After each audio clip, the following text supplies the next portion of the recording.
Dragi poslušalci, drage poslušalke, lepo pozdravljeni. Moje ime je Daniel Siter, sem zgodovinar iz Rogaške Slatine, trenutno zaposlen kot mladi raziskovalec na fakulteti ISH Mednarodne univerze Alma Mater Europaea, kjer opravljam tudi svoj doktorat. Letošnji april mineva v znamenju zelo pomembnih zgodovinskih obletnic. Prva je bila 6. aprila, ko smo obeležili 80 let od napada nacistične Nemčije in njenih 8 zaveznic na Kraljevino Jugoslavijo. Druga je bila 9. aprila, ko je minilo 80 let od prvega bombardiranja zdraviliške občine Rogaške Slatine. 11. aprila pa smo se spominjali še 80. obletnice od slavnostnega vkorakanja nemške vojske v Rogaško Slatino, s čimer se je pričela tudi 4-letna nacistična okupacija zdravilišča Rogaška. Pred 80 leti so torej z zdraviliškega doma, današnjega Grand Hotela Rogaška, slavno kristalno dvorano, ki jo tudi vidimo v ozadju, prvič zaplapolale nacistične zastave s kljukastimi križi. Ker gre za tematsko sorodno in prepletajoče področje, bom to priložnost izkoristil tudi za najavo izida moje načrtovane znanstvene monografije z naslovom Zdraviliška občina Rogaška Slatina v času nacistične okupacije, se pravi v letih 1941-1945, ki bo šla v drugi polovici letošnjega leta pri hišni založbi Alma Mater Europaea ISH. Monografija je v bistvu plod 4-letnega poglobljenega in izvirnega raziskovalnega dela, ki primarno temelji na večletnem pregledovanju in analiziranju arhivskih virov v slovenskih arhivskih in tujih muzejskih institucijah. Potem temelji dalje na pregledovanju šolskih kronik, matičnih knjig, zbiranju tiskanih virov, zbiranju spominskih pričevanj, raziskovalnem delu na terenu in še marsikaj drugega.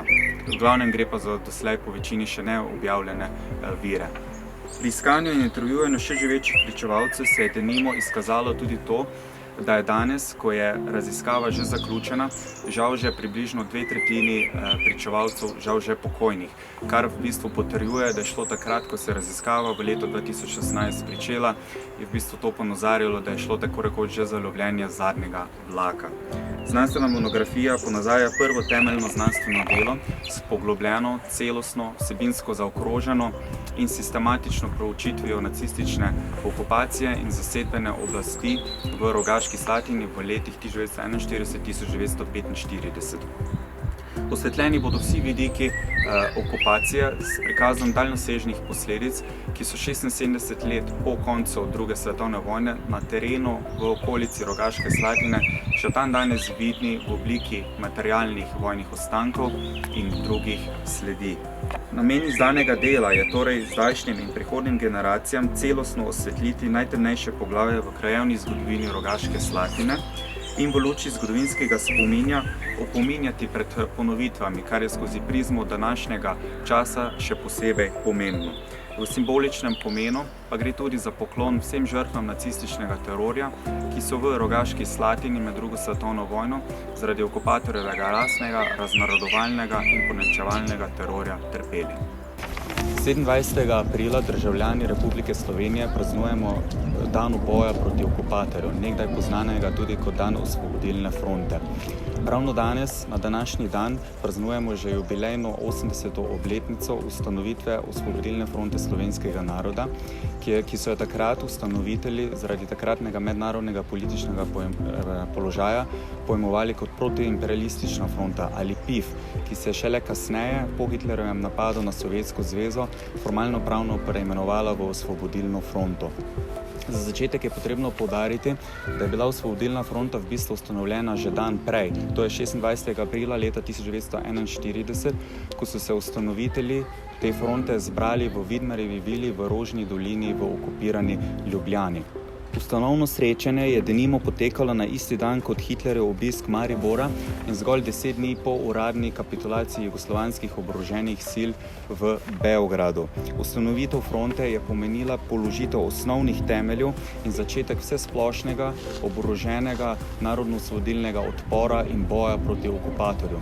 V kontekstu razvoja samega odporništva je OF pomenila tudi neko slovensko specifiko oziroma slovensko posebnost, če želite, kajti izmed vseh jugoslovanskih pokrajin to česa takšnega podobnega nikjer drugje ni bilo mogoče zaslediti.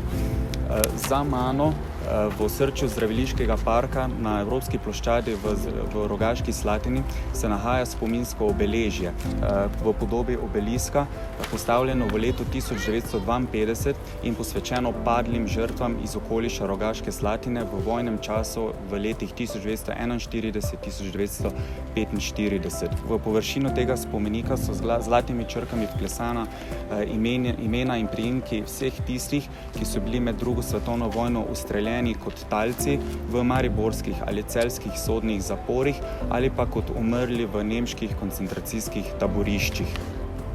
Raziskovalni izsledki moje znanstvene monografije, ki bo letos prvič objavljena pod založbo Alma Mater Europaea ISH, kažejo na to, da je v nemških delovnih ali iztrebljevalnih koncentracijskih taboriščih zaradi posledic internacije umrlo najmanj 26 slatinskih žrtev, vsaj 13 pa jih je internacijo preživelo. Poleg tega je potrebno poudariti tudi to, da je še dodatnih 27 steklarskih talcev bilo pobitih oziroma ustreljenih v celjskem Starem Piskru in pa v mariborskem sodnem zaporu. Otroci postreljenih žrtev, ki so bili potem kasneje poslani na rasne preglede v Celje, tiste z zadovoljivimi rasnimi ocenami so nato poslali v zbirna otroška taborišča, odkoder so jih nato predali prevzgojnim domovom organizacije Lebensborn, čemur se je kasneje v končni fazi sledila tudi krušna posvojitev nemških nadomestnih staršev. O tem lepo priča in to področje tudi lepo osvetljuje avtobiografska pripoved Erike Matko oziroma Ingrid von Oelhafen, skratka ugrabljene deklice iz okupirane Rogaške Slatine, ki je to bridko usodo doživela na lastni koži in katere knjigo vam toplo polagam tudi v branje. Spomini na obdobje nacistične vladavine v danes priljubljenem turistično-zdraviliškem kraju vztrajno bledijo in tonejo v večno pozabo. Tovrstne spominske drobce v sebi nosi samo še peščica še živečih pričevalcev, ki so hkrati tudi zadnji neposredni pomnik o trpljenju in nepopravljivih krivicah.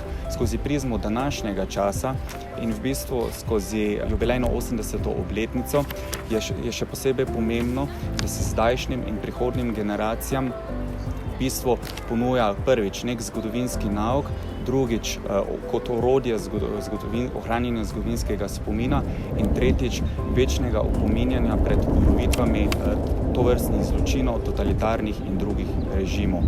Vsem zbranim poslušalcem se zahvaljujem za vašo pozornost in vam želim lep prazničen dan.